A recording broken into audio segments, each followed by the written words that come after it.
Meus queridos amigos e irmão, nesse vídeo, vamos ouvir belos fundamentos e dicas de como podemos orar mais. Estamos vivendo momentos solenes nessa terra, dificuldades virão ainda mais a cada dia, e devemos estar bem firmados em Cristo Jesus, com uma vida real de oração, pois sabemos que o nosso pão e a nossa água será certo, assim como foi para Elias no passado, será para o povo de Deus no presente que vivemos. Vamos ouvir agora a mensagem e as dicas do pastor Samuel Ramos, inspirado por Deus. A mensagem de agora é: Jesus está voltando, preparem-se, é chegada a hora do seu juízo.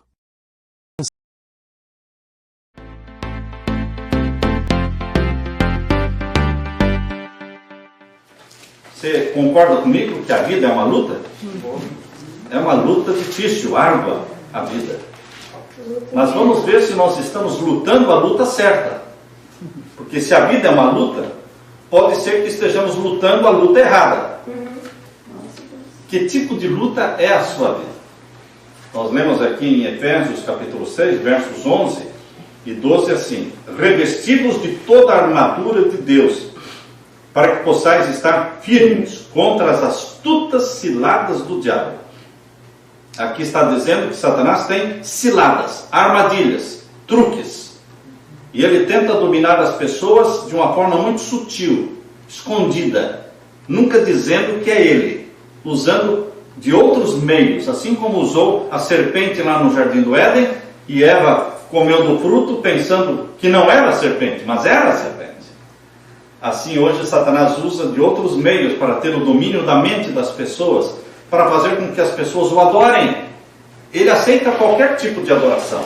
Não precisa ser uma adoração consciente, diretamente feita a ele. Ele aceita uma adoração que seja feita em nome de Jesus, mas ele aceita, mesmo que seja em nome de Jesus.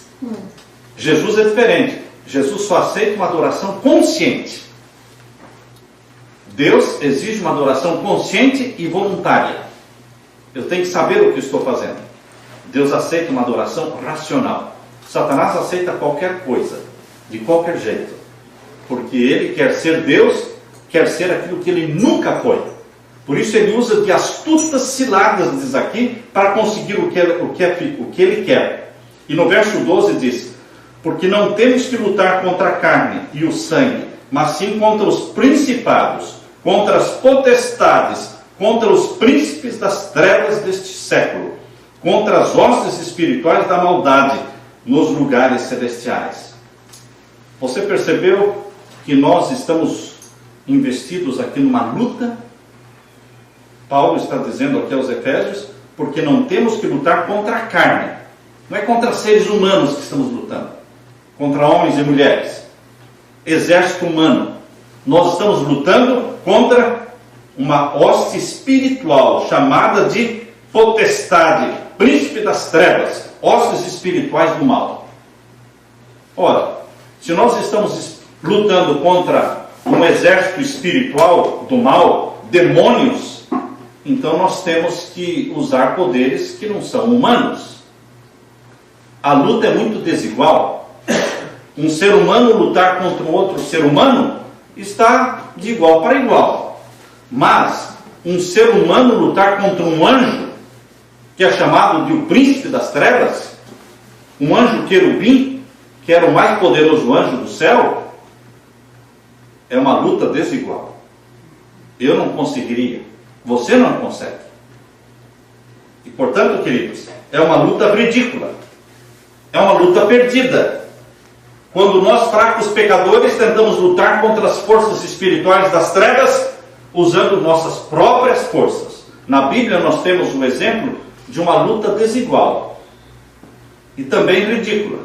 Foi quando Davi apareceu para lutar contra Golias. Eu posso imaginar que quando Davi se ofereceu para lutar contra Golias, os irmãos o criticaram, os irmãos dele. O rei Saul olhou para Davi e disse: não vai dar certo. Eu já estou prevendo um fiasco. Quando Saul vestiu Davi com toda a sua armadura, com seu capacete, com seu escudo, com a sua lança, com sua espada, e Davi não podia nem caminhar direito, Saul disse: que situação. vai ser um fiasco. Quando Davi tirou toda aquela armadura de Saul, porque ele não precisava daquela armadura, ele já tinha uma armadura. Davi já tinha uma armadura chamada armadura de Deus. Vocês viram aí no capítulo 6, verso 11, revestidos de toda a armadura de Deus. Deus tem uma armadura com a qual nós podemos nos revestir. E Davi já tinha essa armadura. Quando ele foi em nome do Senhor dos Exércitos, com uma simples funda, com 5 pedrinhas. Não precisou nem das 5 pedrinhas. Ele precisava só de uma. Só de uma. Queridos, quando ele se aproximou de Golias, eu imagino que Golias caçoou. Golias riu da cara de Davi. Golias disse: você pensa que eu sou algum cão para vir contra mim com pedras? E Davi disse: eu não venho a ti com pedras. Eu venho contra ti em nome do Senhor dos Exércitos. Amém. Queridos, a luta de Davi e Golias parecia ridícula, mas Davi não estava confiando na sua força. É uma luta de fé. Amém. É uma luta de fé. A batalha é do Senhor. E se a batalha é do Senhor, ele já é vitorioso. Amém. E Davi confiava no exército, no Senhor dos Exércitos de Israel. Nós queremos que vocês abram a Bíblia agora em 1 Samuel capítulo 17, verso 45. O primeiro livro de Samuel, capítulo 17 e o verso 45. Aqui nós lemos. Primeiro livro de Samuel, capítulo 17 e o verso 45. Davi, porém, disse ao filisteu: tu vens a mim com espada e com lança e com escudo, porém eu venho a ti em nome do Senhor dos Exércitos, o Deus dos Exércitos de Israel, a quem tens afrontado. Hoje mesmo o Senhor te entregará na minha mão.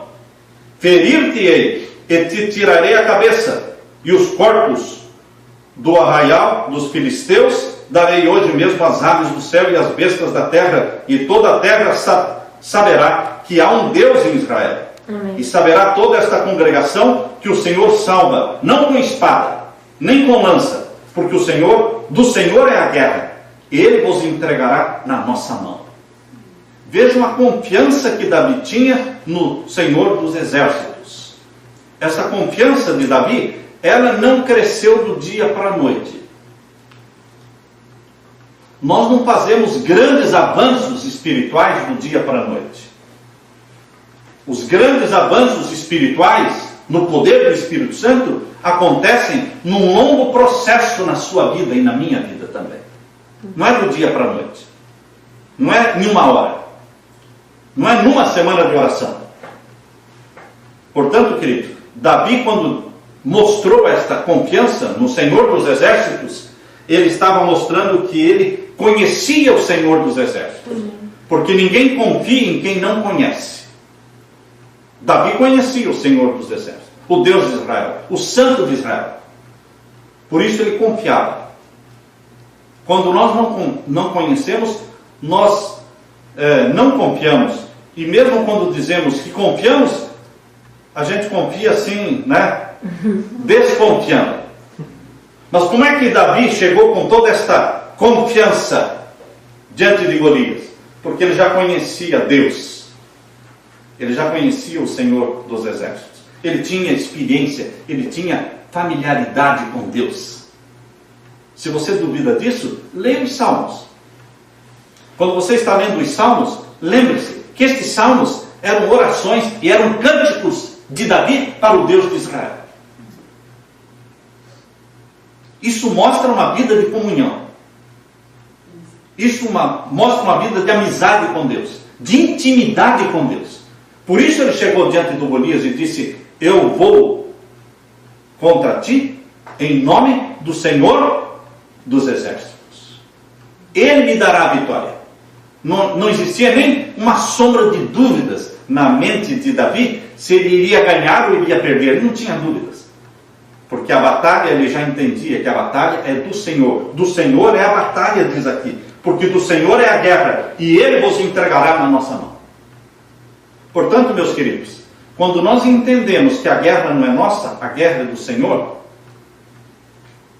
então nós começamos a descansar nos braços do Senhor. Porque é dele a guerra, a batalha é dele. A luta não é nossa, pertence a Jesus. Começou no céu. A guerra não começou na terra, começou no céu. Entre Miguel, o grande príncipe, Apocalipse capítulo 12, verso 7, diz: houve batalha no céu. Miguel, o grande príncipe, batalhou com seus anjos, e o dragão batalhou com seus anjos. Houve guerra. E Satanás foi expulso do céu. Começou lá. Foi transferido para o planeta Terra. O conflito entre o bem e o mal passou para o planeta Terra. Mas a guerra continua sendo de Deus, não nossa. Por isso Davi dizia: eu venho a ti em nome do Senhor dos Exércitos. Por isso ele venceu. Porque a luta não era dele. A luta era de Jesus. E ele usou a armadura de Jesus. Não a armadura de Saul. Você não pode usar a armadura humana para enfrentar um demônio.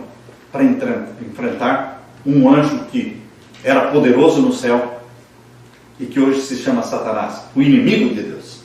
Às vezes, nós vivemos tão distantes de Jesus que no momento em que nós precisamos e somos atacados, somos tentados, nós não sabemos como pedir, não sabemos como conversar com Ele, não sabemos o número do telefone dele, não sabemos o endereço dele, onde achá-lo.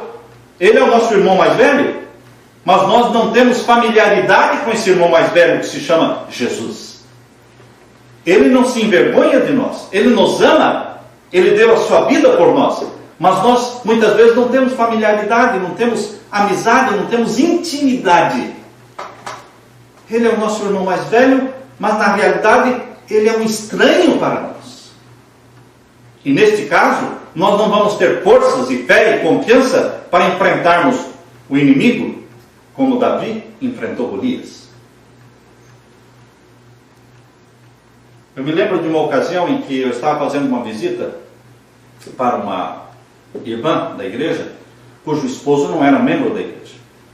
E quando eu cheguei à casa dela, ele estava lá, e quando eu me apresentei como pastor da igreja, ele já foi dizendo, de cara, ele já foi dizendo: olha, pastor, a minha esposa, ela é cristã, ela é membro da igreja, mas eu não sou de nada, eu não acredito em Deus, sou ateu, e outra coisa, eu não acredito nem no diabo, nem em Deus, nem no diabo.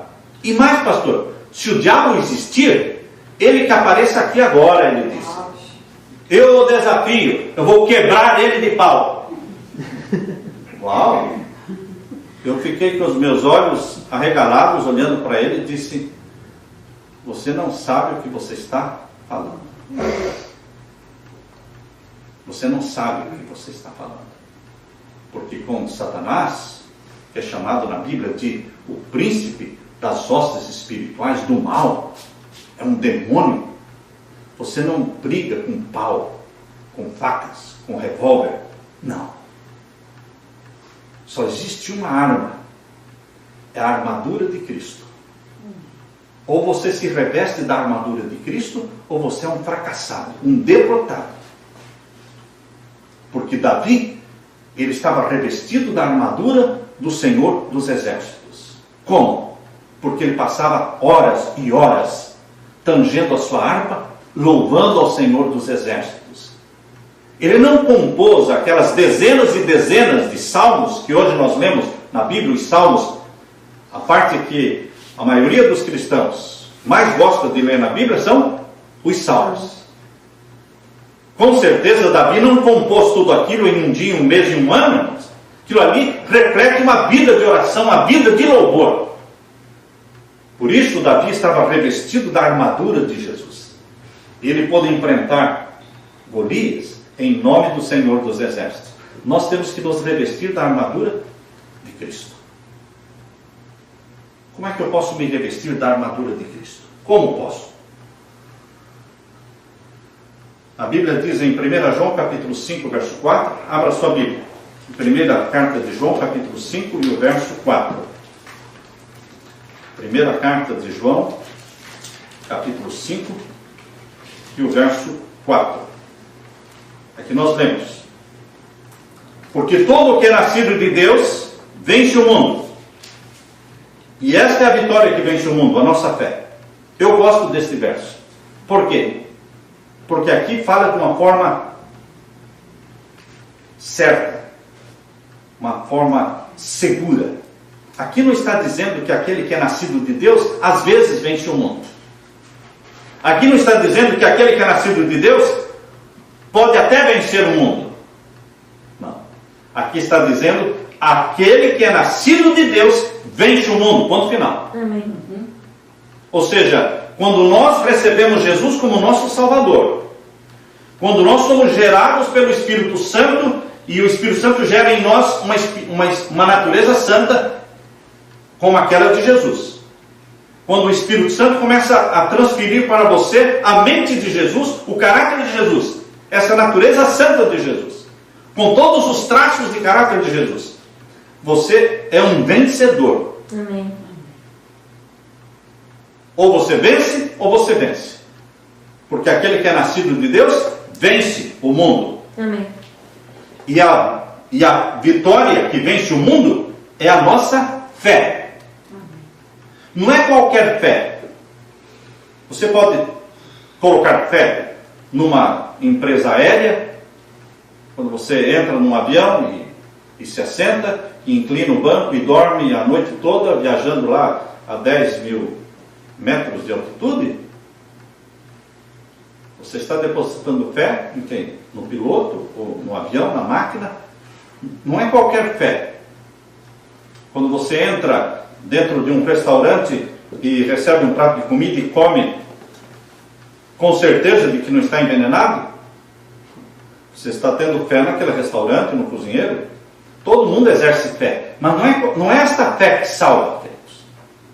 A fé que nos dá a vitória é a fé em Jesus. Nós temos que colocar a fé na pessoa certa, em Jesus. Esta é a fé que vence o mundo, a fé em Jesus. E nós temos que ter comunhão com esse Jesus. Os semelhantes se atraem. Se você tem comunhão com Jesus, e Jesus é o vencedor de todas as batalhas, então você também começa a pensar como vencedor. Amém. Você começa a agir como vencedor. Você começa, quando você pensa, quando você planeja, quando você sente, você começa a sentir como um vencedor. Porque os semelhantes se atraem. Você está perto de Jesus, você tem comunhão com Ele. Você começa a usar as armas que Ele usou. Você vai sendo revestido da mesma armadura que Ele foi revestido. O Espírito Santo passa a habitar em você como habitava em Jesus. Você passa a agir e pensar e sentir como um vitorioso. Porque todo que é nascido de Deus vence o mundo. A Bíblia diz em 1 João capítulo 3, verso 8, ainda na primeira carta de João mesmo, capítulo 3 agora, e o verso 8, diz assim: quem comete o pecado, estão lendo aí? Capítulo 3, verso 8, da primeira carta de João. Quem comete o pecado é do diabo, porque o diabo peca desde o princípio. Quem planeja o pecado, aqueles que vivem uma vida em que a prática é o pecado, eles não são de Jesus, são do diabo. Isso é uma verdade muito pesada que a Bíblia nos dá. Ah, pastor, mas os filhos de Deus também não pecam? Pecam, mas não são do diabo. Qual a diferença entre o que peca e é do diabo e aquele que peca e não é do diabo? Aqueles que vivem pecando são do diabo. Mas aqueles que vivem obedecendo a Deus, e de vez em quando eles pecam por falhas humanas, por fraquezas humanas, mas e pedem perdão, eles não vivem pecando, eles não vivem na prática do pecado. Eles não são do diabo. Quando você peca e pede perdão, você continua sendo de Jesus. Agora, quando você peca e não pede perdão, você deixa de ser de Jesus e passa a viver na prática do pecado. Aí você passa a ser do diabo. É isso que o apóstolo João está dizendo aqui. Quem comete o pecado é do diabo. Ou seja, quem vive na prática do pecado é do diabo. Porque o diabo peca desde o princípio. Ou seja, o diabo vive no pecado. E quem vive no pecado é dele. E o verso continua. Para isto o Filho de Deus se manifestou. Para que Jesus se manifestou no mundo? Para desfazer as obras do diabo. Qualquer que é nascido de Deus não vive na prática do pecado. Pode até errar, mas ele confessa. Antes do sol se pôr, ele já confessou o seu pecado. Por isso a Bíblia diz, não deixe que o sol se coloque sobre a sua ira. Já leram esse verso na Bíblia? Não permita que o sol se coloque sobre a sua ira. Por quê? Porque quando nós confessamos antes que o sol se coloca, se põe, o pecado não se consumou. Você pecou, você já pediu perdão. Ou seja, no registro celestial está escrito perdão. Não tirou você da graça. Você continua pertencendo a Jesus. Se estivéssemos lutando contra seres humanos, até que nós poderíamos usar técnicas humanas, esquemas humanos. Mas não. Nós já nascemos pecadores. Davi disse, em pecado me concebeu a minha mãe. Salmo 51. Já nascemos com a natureza pecaminosa, com tendências para o pecado. Se queremos alcançar a vitória contra as forças espirituais do mal, nós temos que lançar mão de uma força espiritual do bem. E a força espiritual do bem tem um nome: Jesus. Amém. Contra a força espiritual do mal tem um nome: Satanás. Jesus, Satanás. Esses são dois poderes opostos, mas Jesus é o vencedor. Amém. Ele já morreu na cruz, ele já esmagou a cabeça da serpente, ele já ressuscitou dos mortos, já deixou a sepultura vazia, já subiu ao céu e já prometeu, eu vou, mas eu voltarei. Amém. Irmãos, nós não estamos aqui para ver ou para decidir quem vai ser o vitorioso. A vitória já é de Jesus. Amém. E se eu sou de Jesus, a vitória é minha. Quem está em Cristo é vitorioso. Sem Jesus você não pode fazer nada. João capítulo 15, verso 5. João capítulo 15, verso 5 diz, sem mim nada podeis fazer. E no verso 7, se vós estiverdes em mim, e as minhas palavras estiverem em vós, pedireis tudo o que quiserdes, e vos será feito.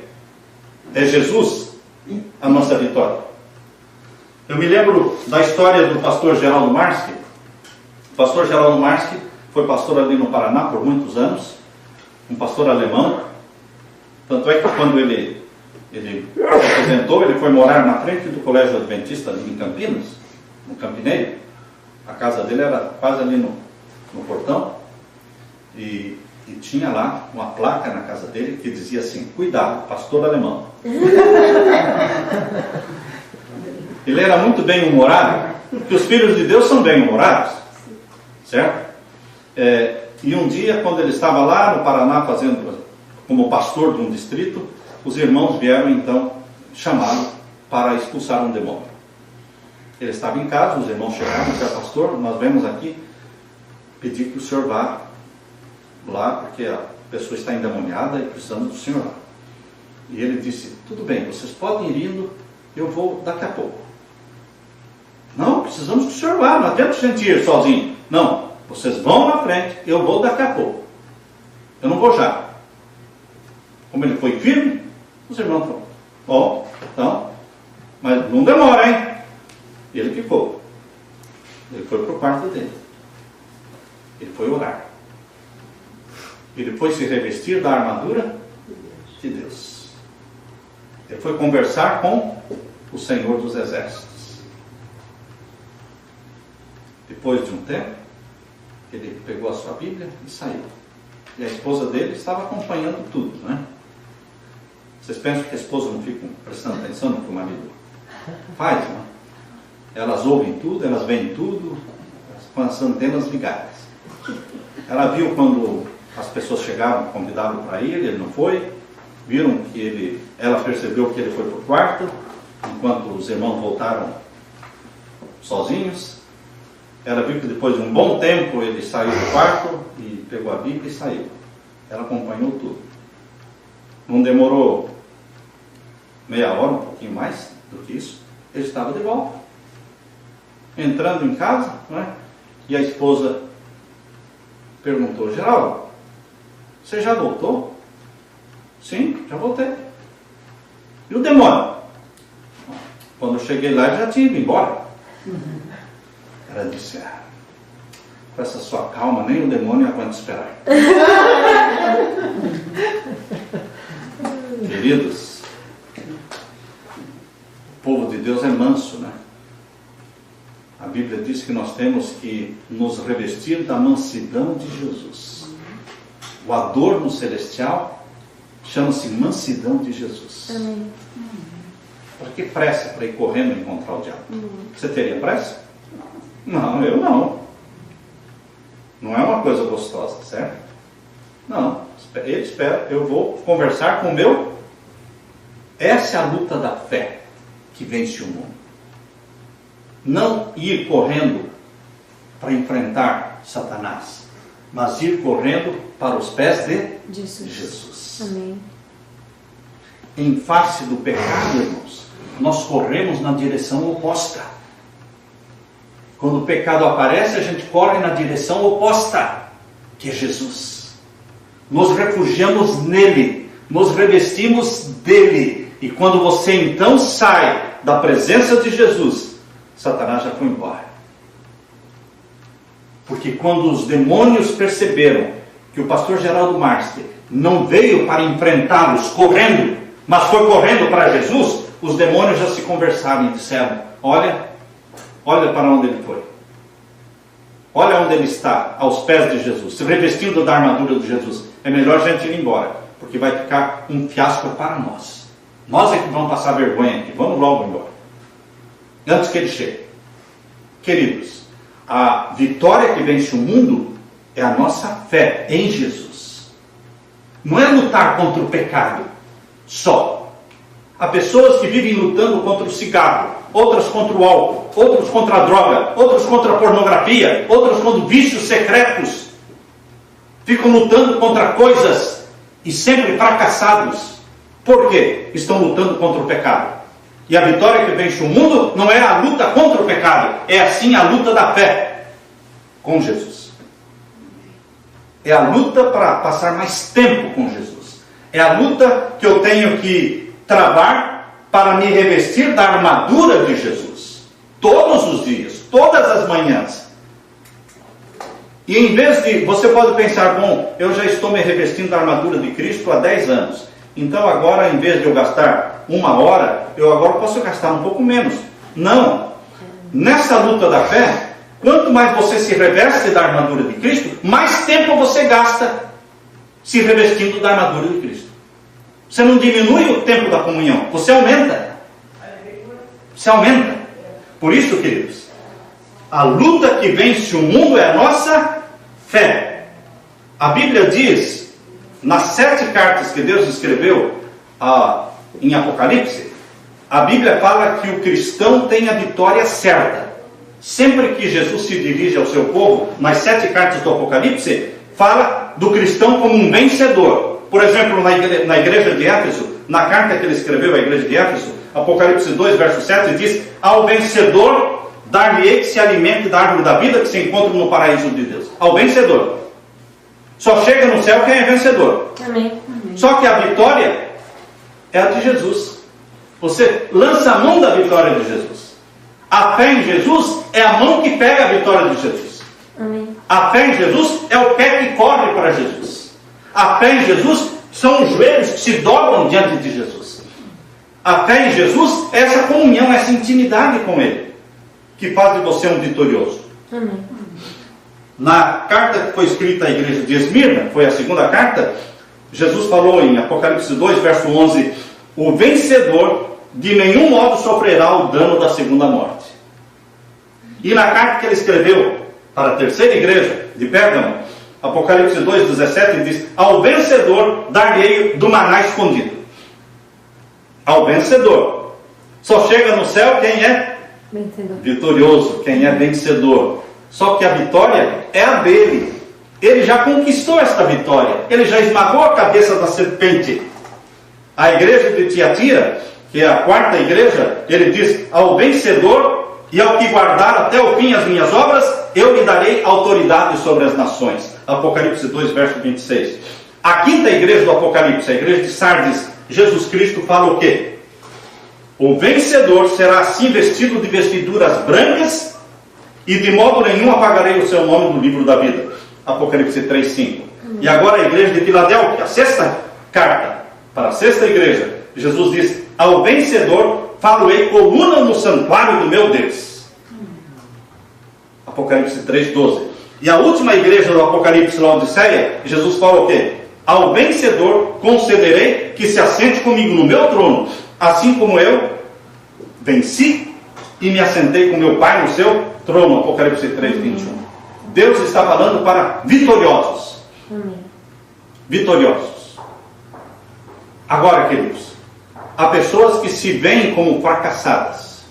Há pessoas que se veem como dominadas, impotentes para vencer os seus defeitos, impotentes para vencer os seus vícios. Vícios que vivem com eles e convivem com esses vícios por décadas. Na igreja, mas convivendo com seus vícios secretos. Na igreja, mas convivendo com pecados secretos. Na prática de pecados conhecidos. Achando que é impossível.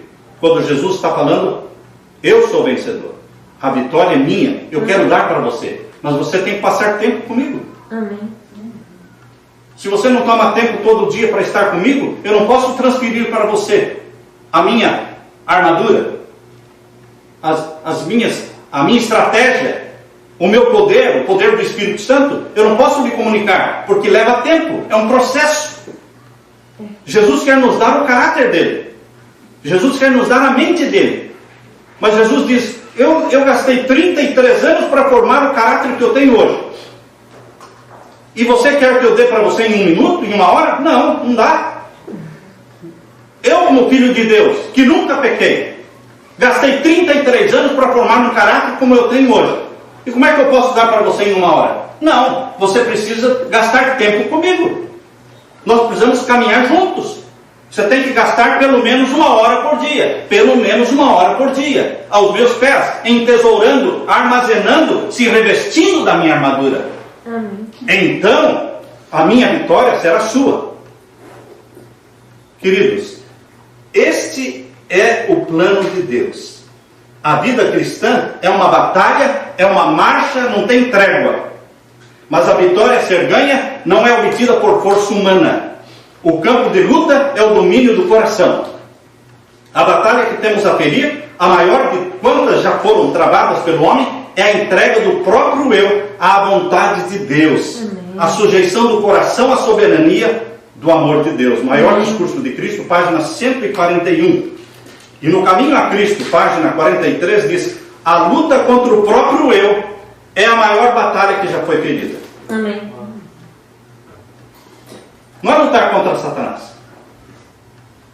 É lutar para subjugar o nosso eu a Jesus. O seu eu está pedindo para você dormir tarde, mas você diz: não, vou dormir cedo, porque eu quero levantar cedo, antes do sol raiar. Enquanto as crianças estão dormindo, enquanto existe aquela zona de silêncio dentro de casa, eu quero levantar para ter um diálogo com o meu Deus, amém, com o Senhor dos Exércitos. Então é a luta contra o eu, para deitar cedo, para levantar cedo, para começar o dia com Deus, consagrando-me a Ele, consagrando a minha família e armazenando o poder de Deus, sendo batizado pelo Espírito Santo. Amém. Isso dura a vida toda, meus irmãos. Isso não é obra de um dia, nem de um ano. Eu tenho que confessar para vocês que no começo do meu ministério eu orava menos. Eu era mais forte. Eu precisava menos oração. Eu me achava mais inteligente. Eu achava que eu sabia mais. Porque quanto menos a pessoa sabe, mais ele pensa que sabe. Mas agora, na minha idade de 62 anos, eu sinto a fragilidade. eu sinto a minha dependência dele. Que nós não somos nada sem Jesus. Então eu me forço a passar mais tempo com ele. Eu me forço a ler mais a palavra dele. Eu me forço porque eu sinto mais necessidade, mais carência. E não é isso que Deus quer? Que a gente cada vez desconfie mais da gente mesmo? E confie mais nele? Um sintoma de que o Espírito Santo está agindo na sua vida, percebam, um sintoma de que o Espírito Santo está agindo poderosamente na sua vida, é que você começa a desconfiar muito de si mesmo. E a confiar plenamente nele, Jesus. Isso é um sintoma de que o Espírito Santo está agindo na sua vida. Quando nós, a luta contra o próprio eu é a maior batalha já ferida, a renúncia do eu, sujeitando tudo à vontade de Deus, requer luta, mas a alma tem que se submeter a Deus. Observe, submissão do eu, renúncia de nós mesmos. Aqui não está falando de lutar contra o pecado, lutar contra Satanás, não. É uma luta interior, aquela que Paulo sentia. O bem que eu quero fazer, eu não consigo. O mal que eu não quero, eu acabo fazendo. Eu sei que em mim não habita bem nenhum. Ele se sentia um pecador. Mas ele diz, graças a Deus por Jesus Cristo. Porque quem está em Jesus, não há condenação para eles. É a luta da fé, a luta da comunhão. Queridos, existe um update que Deus quer fazer na nossa vida espiritual. Todos os que usam computadores sabem que agora na era dos computadores, ou você tem um bom programa antivírus, ou você vai perder o seu computador, perder todos os seus dados. E eu sei que os programas antivírus custam dinheiro. Eu sei porque eu pago. Eles já renovam automaticamente. De vez em quando aparece lá a cobrança, renovação do antivírus. Né? No meu computador é o Norton, é o programa antivírus. E quando eu ligo o computador, aparece lá, tem update para ser feito. Você está trabalhando no computador, mas aparece lá, quer fazer o update agora ou depois? Se você fizer agora, você vai ter que desligar o computador, dar o restart, reiniciar tudo. Fala, poxa vida, vou ter que parar com o que eu estou fazendo, reiniciar o computador? Não, faço depois. E passa o dia, você não fez. No outro dia aparece de novo na tela. Você está desprotegido. Porque de ontem para hoje surgiram vírus novos. Que dia não surge vírus novo? Você pode imaginar? Se existe algum dia que não surgem vírus novos? Todos os dias, todas as noites, enquanto estamos dormindo, existem vírus novos sendo lançados na rede da internet. E os nossos computadores que estão desatualizados, você não tem tempo para fazer o update, você está correndo demais, eles vão ficando expostos aos vírus. E se você não cuidar, daqui a pouco não tem antivírus mais que possa resolver o problema do seu computador. Vocês já viram computadores que não adianta mais programa antivírus? Eu já vi computadores que o expert lá, o entendido, disse, olha, isso não tem mais jeito não. Joga fora e compra um novo. Vocês já ouviram as pessoas falando que para Deus não existe caso perdido? Vocês já ouviram falar isso? Para Deus não existe caso perdido. Será que isso está na Bíblia? Não, na Bíblia está dizendo que para Deus tem casos perdidos. Por isso Jesus disse, aquele que pecar contra o Filho do Homem, tem perdão. Porque o Espírito Santo vai convencê-lo do pecado. Mas aquele que pecar contra o Espírito Santo, não tem perdão. Quem vai convencer esta pessoa do pecado se ele pecou contra o Espírito Santo? Existem casos perdidos, irmãos. Existe um caso de Saul, não é? Eu estou lendo agora no meu ano bíblico a história de Saul. É de chorar, irmãos. Um rapaz bonito, alto, maravilhoso, humilde, muito humilde quando começou a ser rei, tão humilde e retraído, estava escondido no meio da bagagem, não queria ser rei, ele se escondeu no meio da bagagem, foram buscá-lo, mas depois que ele sentiu o gosto do poder, e ele começou a confiar nele, Satanás tomou posse dele. E ele fez coisas diabólicas.